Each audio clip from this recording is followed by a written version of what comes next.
उपमुख्यमंत्री अजित पवारांच्या अडचणी वाढल्या आहेत। इंदापूर येथील प्रचार सभेमध्ये अजित पवार यांनी मतदारांना प्रलोभन देणारे विधान केले होते। या विधानाची राज्य निवडणूक आयोगाने गंभीर दखल घेतली असून चौकशीचे आदेश दिले आहेत। तेथे प्रचार सभेत त्यावेळी ते असे म्हणाले की काय लागेल तो निधी द्यायला सहकार्य करू, पाहिजेल तेवढा निधी देतो, पण मशीनमध्ये बटन दाबा कचाकचा, म्हणजे मलाही बरे वाटेल, नाहीतर माझा हात आखडता होईल, असे विधान इंदापूरमध्ये डॉक्टर आणि वकिलांच्या परिषदेत बोलताना मंत्री अजित पवार यांनी केले होते। मतदारांना प्रलोभन दाखविणे हे आदर्श आचारसंहितेचे उल्लंघन आहे।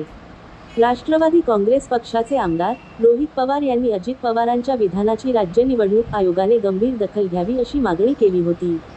यानंतर राज्य निवडणूक आयोगाने पुण्याच्या जिल्हाधिकाऱ्यांना मंत्री अजित पवार यांच्या वक्तव्याची चौकशी करण्याचे आणि त्यासंबंधीचा अहवाल सादर करण्याचे निर्देश दिले आहेत। श्री सह्याद्री वृत्तवाहिनीने याबाबत वृत्त दिले आहे।